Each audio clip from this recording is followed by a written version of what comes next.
Hi, I'm Guy Trainin. I'm a professor of education at the University of Nebraska-Lincoln. And I'm Cody Tallarico. I'm the arts education specialist at the Nebraska Department of Education. And this is our series from Tech Edge, integrating technology into the arts. And today we're going to talk about... We're going to talk about color. And so this is a great way to get your kids just a little more experience with color as far as color theory and, just kind of a game. It's great to challenge the kids with it. And I learned about it from one of the teachers at the USU 10. All right. So let's talk about color. All right. So, Guy, I'm just going to throw you in. He's Okay. had no training on this or anything. So this is a color matching game. Okay. So you press to get started. Okay, Right in the middle. I'm pressing to get started. All right. And then you are going to try and match the color that comes up. All right. And this is... Oh, okay. Mm-hmm. And let's say it's here. Yep. And then you have to tap. Tap. Oh. Cool. I do have to mention that I am colorblind. Oh, no. So this is really good example of, you got to know your students. Mm-hmm. It's still poor. Oh, am I trying to match this color? Yeah. Try it. Oh, Move okay. There you go. There. And so, yep. Okay. You're getting better. Yep. There you go. Okay. I misunderstood this whole thing. Yellow, yellow, yellow. Here. Very good. All right. Saturation. What is different aspects of color? Right. And so taking you all the way through. So how Okay. light and dark. Oh, so now I Yeah. have this. Yep. Oh, and I can do it visually. I get it. Average. Okay, I'll take average any day in color. So, yep. So within that hue, Ooh. pink. Very good. Okay. Now, I think I'm getting the hang of it. Mhm. You can also see the changes. Yep. And you Also, want you to kind can of match see the that two I that are in the middle. know I really... Move it. Yep. Okay. Nice. Whew. That was rough. All right.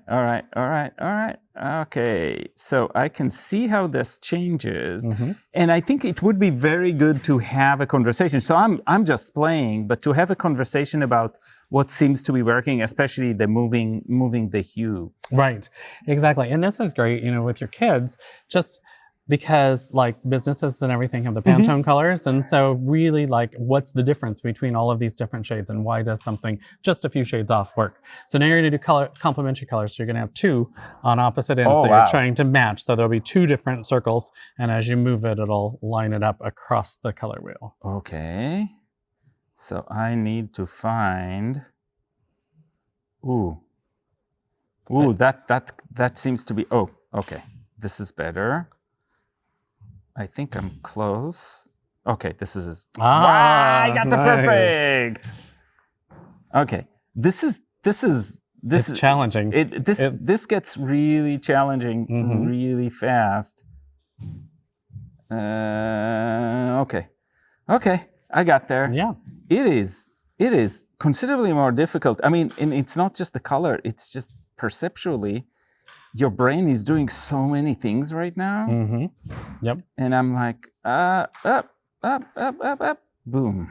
You All right. also notice how you have different reactions to the different colors Yes. as well. And so thinking about how we use color to invoke different aesthetic responses or to, be eye-catching for advertisement or in creating your artwork and things like that. Yeah, So, I love it. and just getting those minute differences that are in it. And also here thinking about those matching, opposites.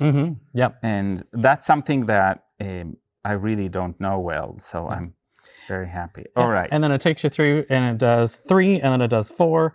And then at the end, it kind of wow. gives you a whole rating scale grade, if you will, to see how you've done. The teacher that I learned this from. I have to try this. Okay. I have to try. This is just a challenge. Yeah. This is just because it is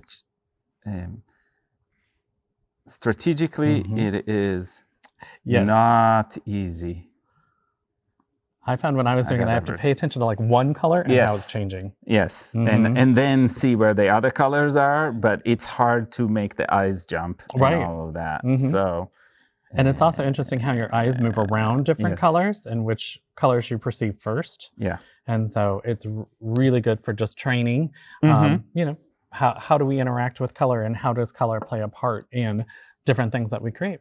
Yeah. the teacher that I learned this from said the kids like to challenge her and like to challenge each other on it. And so, and then, the other thing too that she found is color blindness tends to be more prevalent in males. Yes, absolutely. So, the boys tend to be not as good at this as the girls do. And so, well, that's true of many other things too, especially in school. So that's not incredibly unusual, but I can tell you as somebody who's got moderate color blindness, because you have the background, you at least know when you're close or not. It's that sometimes I don't know where to start.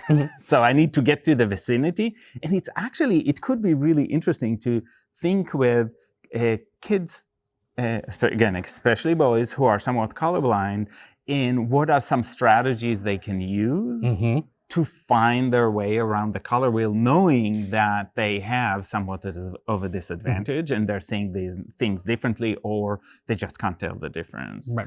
Or if you're putting together data and you're presenting it visually or whatever for a person who isn't colorblind to understand the differences that need to exist to help someone with visual representation as well. So the most important thing that I want to say, and this is always about games, and I'm hyper conscious about games that are timed, because this is time. Yeah.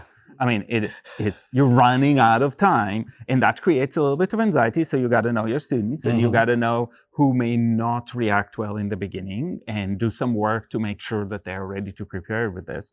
But the second thing is, because it is time, in many ways, students don't have a time to become strategic. So talking to them about what are the strategies you're going to use, what strategies did you use, and trying to get them to the point where they're not just playing, but actually gaining understanding. So this is an experiment, and by using this experiment, I will get to know more about the color wheel and color theory, and make sure that verbiage is there and it's not just a game. Because kids can also perceive it, because a lot of kids are getting to play with their iPads just as a way to spend time in classrooms. Right. Don't love it. It is a reality. So we sometimes have to signal to our kids, there's actually something to be learned here beyond just having some fun time on the iPad. Yep, absolutely. And one thing we didn't say, this is color.method.ac. All right, and you can play it inside your browser. No need to log in, no need for anything. So that is really easy with students at any age. You can just have the link available to them, and then all they have to do, this is how I got there, all you have to do is press on it and bam, you're there, you can play, and it doesn't take any personal information or any of that. Yep. All right, let's go to the next thing. Our next app is Symbaloo, which I've talked about before, but it was a long time ago. And a teacher shared that with me. So tell us a little bit about Symbaloo. So I really like Symbaloo as an online curation tool, and because if I brought in videos or had links to where I wanted the kids to go or anything like that, I could create what's called a web mix and then share that link with the kids, or I could access the videos straight from my iPad, play them straight in there. So the other thing that I'm currently using it for too is when I work with teachers, to be able to share the different music examples and things like that with them. So you could just create a link and then so really there are two uses that we're talking about. One is professional learning tool for us as teachers. Here's a place where I can drop everything. I can share it with colleagues. I can have somebody else who created some links send it to me, because this is how I got the links that you created. And that's on the professional learning. And for that, you don't really need any approvals from the district or anything else. You can own it privately. But at the same time, if you want to share it with kids, you got to make sure that it's all approved and everything is there. But it is a way to have an organized way to share all those links. Yeah. And so here's a web mix that I made for teachers that they were working on different listening examples. So I wanted to give lots of different things, and they were going to create something. So it just comes up as a tile. You just click on it and then you press play. So it's just right there. It's visual, so it's not just a list of links that are out there. So little Dancing Cabana by Aaron Copeland. So does that mean that any of the ads that are usually associated with these will not show up? They don't come up like at the beginning of the video, you do have these banners and things Yeah. like that.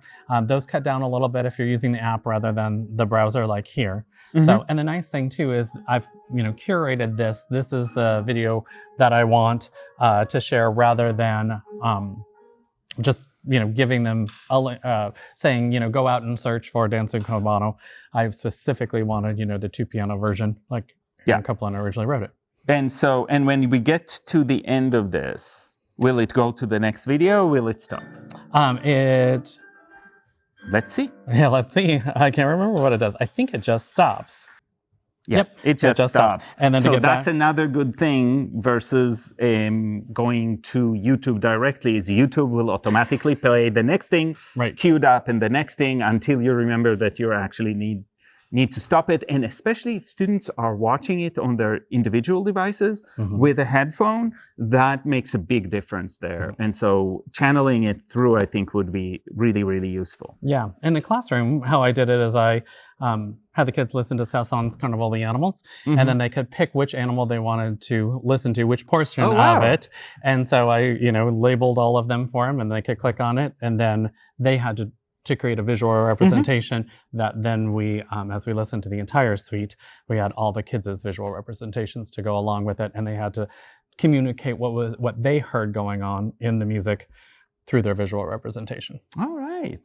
So today on Tech Edge Integrating Technology with the Arts, we talked about color and the way we can teach color theory, be playful, and really have a lot of experimenting and trying out with colors as a simple strategy for visual arts. And then Symbolo, which is a teacher, really app that allows us to serve for professional learning or for our students a set of resources without it being overwhelming. All right. All right. And we'll see you Thank you. next time.